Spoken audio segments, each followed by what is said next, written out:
हाय, good health series में आज हमारे साथ हैं डॉक्टर मोहिता शर्मा, जो कि एक आई स्पेशलिस्ट हैं। आज हम उनसे जानेंगे आंखों से संबंधित ऐसी बीमारियों के बारे में जिनसे लोग अक्सर परेशान रहते हैं। मैं हूं शेखर वर्मा। हेलो मैम, आज हम ये जानना चाहेंगे कि अक्सर आंखों में ईचिंग होती है, खुजली होती है, तो इसके पीछे कौन सी गंभीर समस्या है या ऐसे कौन से कारण हैं जिससे ये दिक्कत होती है? आज के टाइम में आंख में खुजली होना सबसे कॉमन कंप्लेन है जो हम देखते हैं। जो पेशेंट्स हमारे पास आते हैं, पूछते हैं ओपीडी में, जो आंख की खुजली है, इसके दो मेन कारण होते हैं। दोनों ही लकीली बहुत गंभीर कारण नहीं है, लेकिन ये एक ऐसी चीज़ है जो लोगों को डिस्टर्ब करती है। पहला कारण होता है आंखों में एलर्जी होना। आजकल हमारा एनवायरनमेंट इतना बदल गया है कि उसकी वजह से एलर्जीज बहुत कॉमन हैं। और आई की जो एलर्जी होती हैं वो दो तरह की होती हैं। पहली होती है सीजनल एलर्जी, यानी कि कभी कोई पर्टिकुलर सीजन में कोई फ्लावर की फ्लावरिंग होती है, उसमें से छोटे छोटे पोलन ग्रेन्स निकलते हैं और वो एटमॉस्फेयर में होते हैं। उसकी वजह से एलर्जी होती है। ज़्यादातर बच्चों में होती है ये एलर्जी, और इसमें बच्चे कंप्लेन करते हैं कि बहुत खुजली हो रही है। दूसरी तरह की एलर्जी जो होती है वो होती है रिलेटेड टू पॉल्यूशन। ये जो एलर्जी है ये पर्टिकुलर सीजन में नहीं होती, लेकिन ये पूरे साल हो रही होती है। तो कभी ये थोड़ी बढ़ जाती है, कभी थोड़ी सी कम हो जाती है। हमारे एनवायरनमेंट में इतना ज़्यादा पॉल्यूशन है आजकल, उसकी वजह से ये एलर्जीज होती हैं। एलर्जीज का सिंपल ट्रीटमेंट होता है कुछ आई ड्रॉप्स, बट ज़रूरी बात इसमें ये होती है कि आई ड्रॉप्स वही डाली जाएँ जो कि सेफ़ हैं। तो इसलिए किसी आई स्पेशलिस्ट को दिखाया जाए अगर खुजली हो रही है, और वो आपको बताएंगे कि कौन से आई ड्रॉप्स डालने हैं। हर टाइप ऑफ एलर्जी के लिए different type of eye drops हैं, और आई ड्रॉप्स कभी भी ओवर द काउंटर यानी कि केमिस्ट शॉप पे जाके अपने आप ना ले लें, क्योंकि कई बार स्टेरॉइड्स मिल जाते हैं जिससे लॉन्ग टर्म नुकसान होगा। जैसे कि मैंने कहा, ये गंभीर समस्या नहीं है, लेकिन अगर हमने रॉन्ग आई ड्रॉप्स डाल दी तो ये गंभीर समस्या बन जाएगी। सेकंड जो इसका कारण होता है खुजली का, वो होता है ड्राइनेस। आजकल हम लोग इतनी स्क्रीन से एक्सपोज्ड हैं, हर जगह स्क्रीन्स हैं, कहीं लैपटॉप है, कहीं मोबाइल है, कहीं टीवी स्क्रीन है। तो इन स्क्रीन्स के आगे ड्राइनेस होती है, क्योंकि हम लगातार देखते रहते हैं स्क्रीन को, ब्लिंकिंग कम करते हैं। तो जो ड्राइनेस हो जाती है आंखों में, वो इसलिए होती है क्योंकि जब हम ब्लिंक करते हैं एक फ्रेश टियर फिल्म आती है, और अगर हम ब्लिंक कम करेंगे तो फ्रेश टियर फिल्म नहीं आएगी, जिससे ड्राई हो जाएगी आई, कंफर्टेबल नहीं रहेगी। तो ऐसे में खुजली की टेंडेंसी होती है। अगेन इसका ट्रीटमेंट सिंपल कुछ आई ड्रॉप से हो सकता है, और वो आई ड्रॉप्स आई स्पेशलिस्ट की राय से ही डालनी चाहिए। और खुजली का अच्छा समाधान है इन आई ड्रॉप से, चाहे ये एलर्जी से हो या ये ड्राइनेस से हो। मैम, एक पहले हम देखा करते थे कि जब लोगों के चश्मे लगा करते थे, स्पेक्स लगाते थे, ग्लास लगाते थे, तो एक उम्र गुजरने के बाद होता था, मतलब बंदे की जब काफ़ी उम्र हो जाती थी तब वो आज, लेकिन आजकल देखा जाता है कि छोटे छोटे बच्चे, वो 5 साल के हो या 6 साल के, उनके स्पेक्स लग जाते हैं। मैम, तो इसके पीछे क्या कारण है? ये बिल्कुल बहुत ही अच्छा सवाल आपने पूछा है शेखर जी।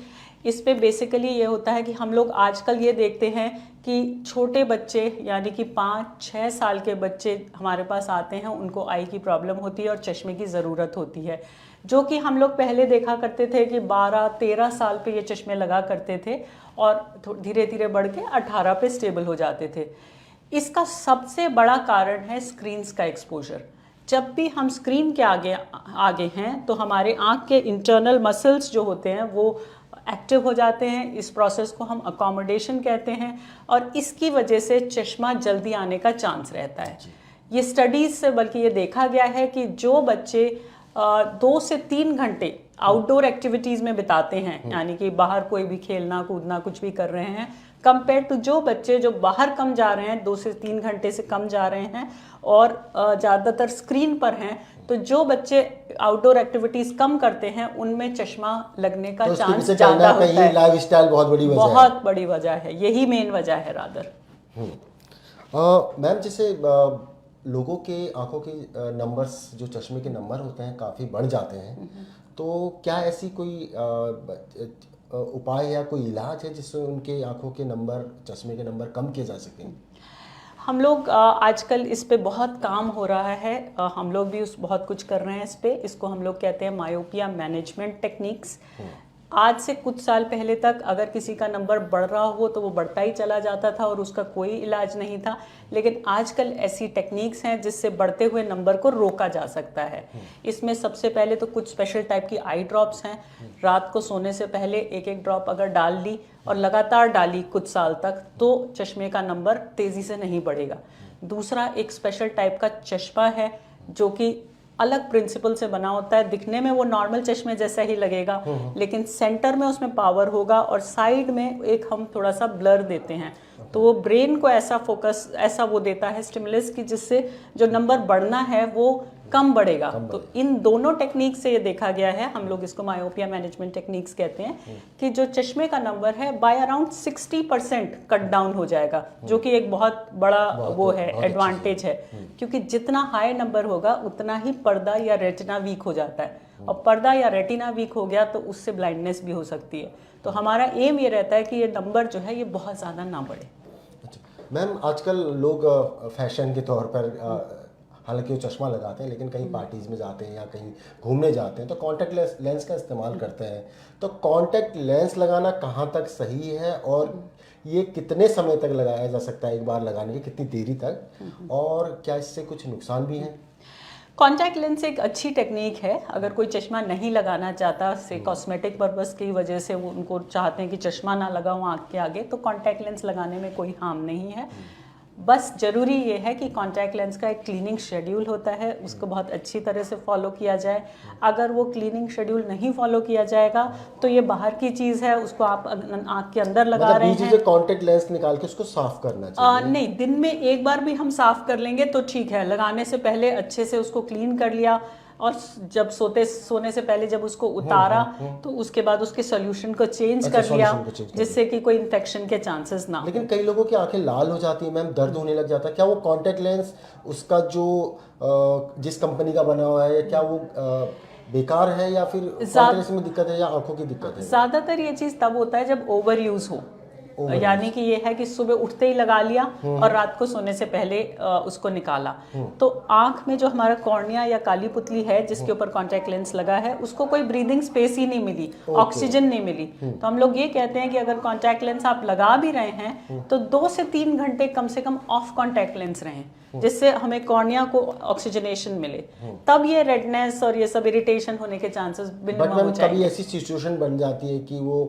मतलब घर से निकला तब लगाए और आप वापस आने के बाद ही उतार सकता है, बीच में उसको टाइम नहीं मिला या कुछ ऐसी सिचुएशन बनती है, तो ऐसे समय में क्या करना चाहिए? 1-2 दिन या 3-4 दिन कभी ऐसी सिचुएशन बन जाए तो ऐसा नहीं है कि कॉन्टैक्ट लेंस हार्म करेगा, वो लगाया जा सकता है। बट ओवरऑल एक प्रैक्टिस ऐसी नहीं बनानी है कि हर रोज सुबह लगाया और रात को उतारा। कुछ लोग हमने ऐसे देखे हैं उनके पास चश्मा ही नहीं है, वो कॉन्टैक्ट लेंस से ही अपना काम चलाते हैं, ऐसा नहीं होना चाहिए।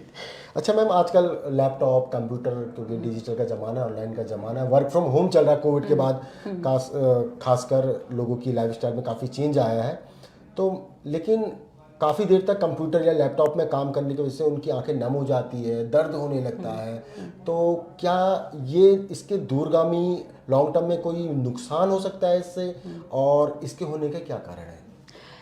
स्क्रीन्स के आगे, जैसे कि अभी मैंने पहले भी कहा था, ड्राइनेस होती है क्योंकि हमारा ब्लिंक रेट कम हो जाता है, हम ब्लिंकिंग कम करते हैं, तो वो जो ड्राइनेस होती है उसमें टियर फिल्म कम होती है, तो आई कंफर्टेबल नहीं होती है। जब कंफर्टेबल नहीं होती तो सडनली आई को वेट करने के लिए एकदम से पानी आएगा, उस वजह से आंखें नम हो जाती हैं। जैसा कि अभी आप पूछ रहे थे कि आंखें नम क्यों हो जाती हैं। एक कारण ड्राइनेस है, और दूसरा कारण आप पेन का पूछ रहे थे कि स्क्रीन्स के आगे पेन भी होता है। कई बार एक सिंपल सी चीज़ है मसल वीकनेस। हमारे आंखों के मसल्स वीक होते हैं, ज़्यादातर लोगों के वीक ही होते हैं, और स्क्रीन के आगे दोनों आंखों का काम होता है दोनों आंखें पास पास आएँ एक साथ, और हमारे मसल्स का फंक्शन होता है जिससे वो ऑब्जेक्ट एक दिखे। अब ये चीज़ अगर लगातार देर तक करनी होती है तो फिर आंखें थक जाती हैं। आंखें थकने के कारण या तो वो डबल दिखने लगेगा या पेन होने लगेगा।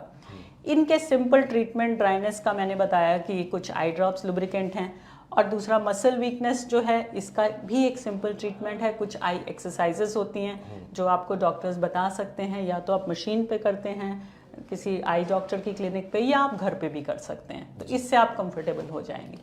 अच्छा मैम, आजकल लोग चश्मे उतारने के लिए या नंबर्स कम करने के लिए एक नई तरह की टेक्निक का इस्तेमाल करते हैं, लेज़र ऑपरेशन करवाते हैं। तो ये मैम क्या सही है? हर किसी को लेज़र ऑपरेशन कराना चाहिए? और लेज़र ऑपरेशन कराने के बाद कितनी देर तक वो कारगर रहता है और क्या इससे कोई नुकसान है?